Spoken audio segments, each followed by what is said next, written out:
Welcome to this rapid revision session on the Battle of Stamford Bridge, the second of the crucial battles of 1066.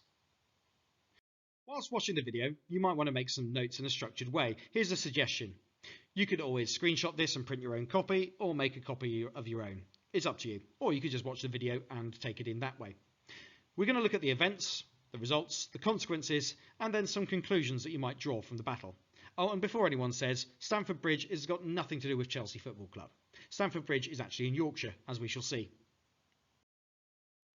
Firstly, here's one of my very badly drawn Microsoft Paint battle maps again.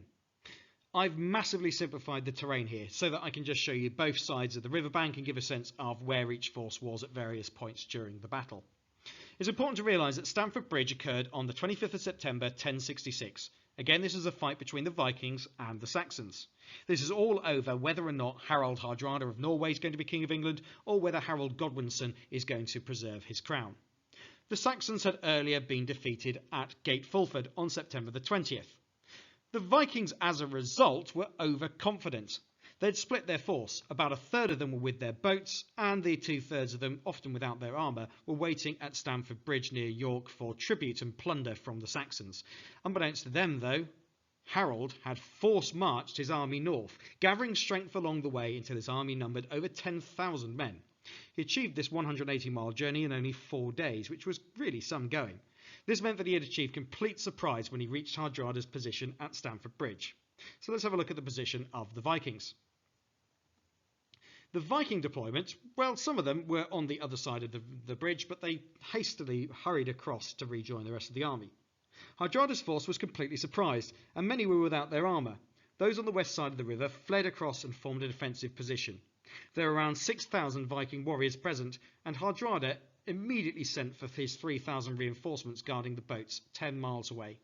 Mind you, it was going to take some time for the messenger to get to them, and even longer for those men to run 10 miles to fight a battle.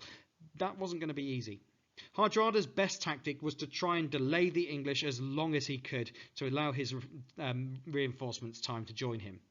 Luckily for him, he had one significant advantage, and that was the bridge. If you're thinking of a modern stone bridge, think again. This is more like a small wooden footbridge, and only 2 to 3 people could cross it at once. Firstly, though, Harold decided to send a messenger forward to converse with Hardrada and see if it could be settled peacefully. After all, Harold knew that he was under threat from William of Normandy in the south, and he wanted to preserve his army without a fight. Tostig was sent forward to converse. "Submit, and you can take back your title and earldom," was said to Tostig. Quite a generous offer. After all, Tostig had been exiled for his very poor performance as Earl of Northumbria the year before. Tostig replied, "What would you offer Hardrada for his trouble?" And the messenger said, 7 feet of English land, for he is taller than most men." That's a bit of a dark joke. Basically, what Hardrada is being offered there is a grave to lie in. Clearly, diplomacy had failed. The messenger rejoined his lines, and Tostig and Hardrada rejoined theirs. What became clear was that messenger was in fact Harold Godwinson himself. At this point, the next part of Hardrada's delaying action came about. The bridge was blocked by a huge Viking axeman who was able to hold the narrow footbridge single-handed. The English sent men forward, but they lost 40 warriors until a sneaky Saxon floated under the bridge in a half-barrel and stabbed the berserker from below. In this artist's interpretation of this, you can see the sneaky Saxon below. Nevertheless, this had used up valuable time. Even after the Viking had been killed, there he goes, the English still had to get across the river. If you've ever made your way into a concert or a sporting venue through those turnstiles, you get the idea as how difficult it is for thousands of people to pass through a narrow gap quickly.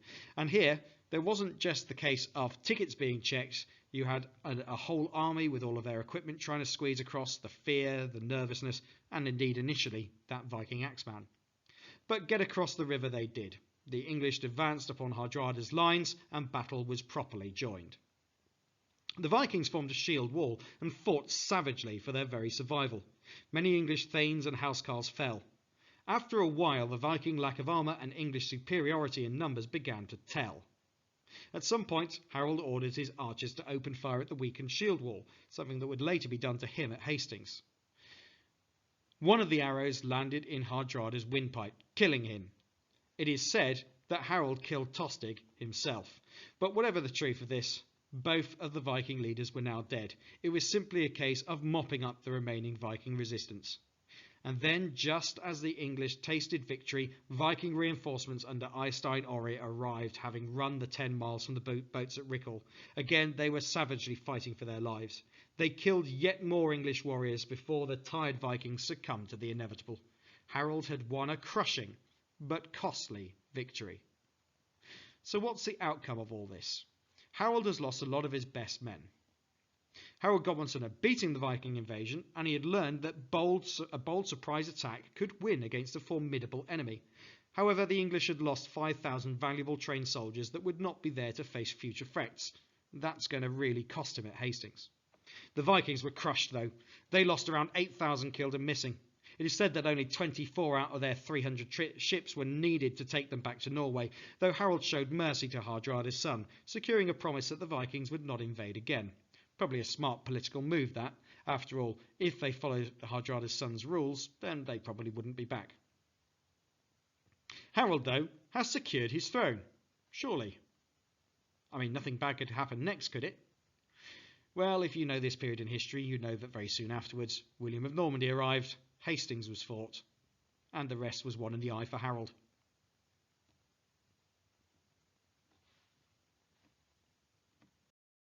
Let's have a look at the final points then. Why did the English win at Stamford Bridge? Firstly, Harold achieved surprise with the Vikings split and unprepared. Hardrada arranged a defence while an axeman blocked the English advance across the bridge, delaying the English somewhat.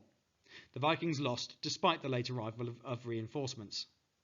The result was that Harold Godwinson had won and defeated Hardrada's invasion. Hardrada and Tostig had been killed, and the Vikings were almost wiped out. But this was at a cost. 500 English warriors died. As a consequence, Harold had temporarily secured his crown. Harold had gained confidence, but he had become overconfident in the tactic of surprise. Harold's forces were severely depleted.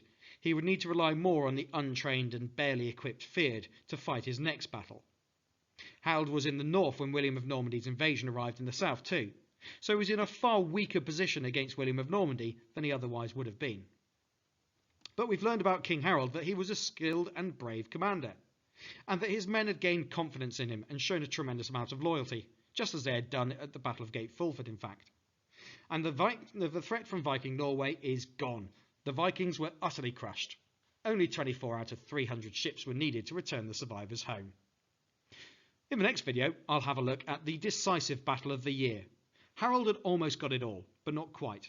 He was to lose at Hastings, as you probably know already. But for now, that's the end of this video on the Battle of Stamford Bridge, the second of the 3 major battles of 1066. I hope it's been useful, and if it has, please like the video and subscribe to the channel for more. In the meantime, thanks very much for watching, and if you've got any requests for other rapid revision topics, put them in the comments below and I'll see what I can do. Goodbye.